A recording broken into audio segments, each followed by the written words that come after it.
Bukan hanya gedung Isola yang mencuri perhatian Anda di kawasan Universitas Pendidikan Indonesia, tetapi juga sebuah masjid yang berdiri tegak dan gagah, tepatnya berada di samping gerbang utama kampus.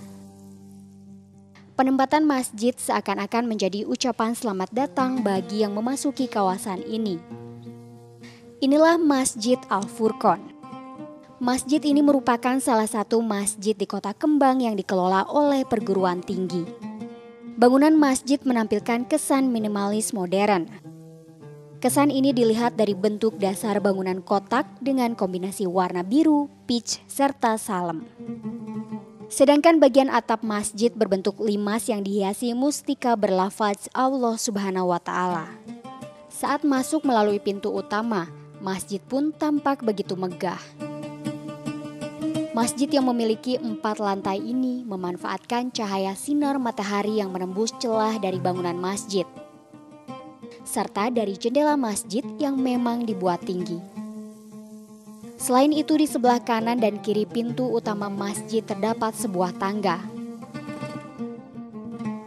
di mana tangga sebelah kanan dikhususkan bagi ikhwan atau lelaki, sedangkan tangga sebelah kiri bagi ahwat atau kaum hawa.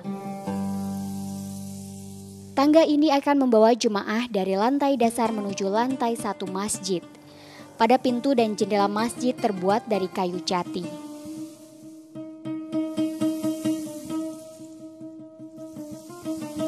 Memasuki ruangan dalam masjid, terdapat efek lain yang dihasilkan dari atap limas, serta sebuah jendela kecil yang mengelilingi plafon sehingga cahaya matahari mudah masuk ke dalam masjid.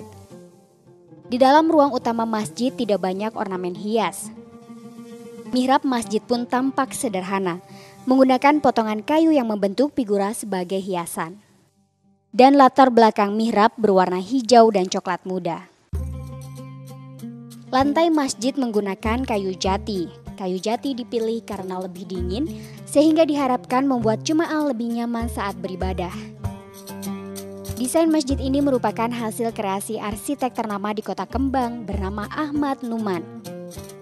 Setiap merancang sebuah masjid, 2 ayat Al-Quran menjadi landasannya, yaitu surat Al-Baqarah dan Al-Isra. Tak hanya masjid ini, rancangan masjidnya tersebar di beberapa wilayah di Indonesia. Salah satunya Masjid Salman Institut Teknologi Bandung, Masjid Raya Batam, dan Masjid Atin Jakarta. Tak hanya digunakan sebagai tempat beribadah dan kegiatan keagamaan lainnya, masjid ini pun acap kali difungsikan sebagai pembinaan mahasiswa kampus UPI.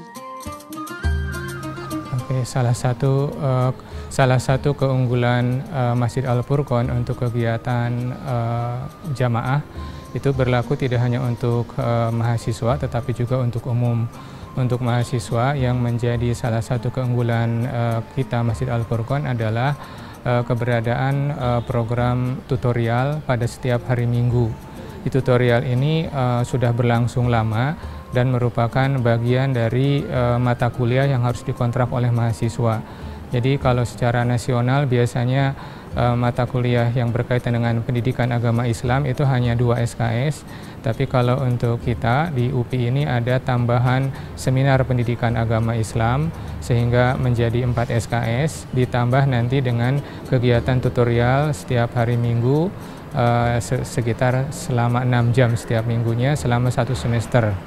Itu salah satu keunggulan yang memang dijadikan rujukan tidak hanya oleh tingkat Jawa Barat tetapi juga oleh universitas lain di Indonesia. Di bulan Ramadan tidak hanya berkaitan dengan kegiatan keagamaan tetapi juga kebudayaan. Dengan tahun sebelumnya relatif hampir sama, tetapi kita biasanya ada kegiatan tidak hanya yang berkaitan dengan agama, tetapi juga yang berkaitan dengan budaya. Jadi kita ada kegiatan misalnya yang berkaitan dengan seni, itu ada lomba marawis, kemudian ada yang berkaitan dengan lomba azan, kemudian tilawah Al-Quran, kemudian ada juga lomba lain yang berkaitan dengan budaya yang nanti akan biasanya ditampilkan pada kegiatan silaturahim. Jadi nanti silaturahim itu mengakhiri semua kegiatan Ramadan kita. Karena suasana masjid yang nyaman dan tentram, membuat Masjid Al-Furqon selalu difungsikan sebagai tempat mahasiswa berkumpul.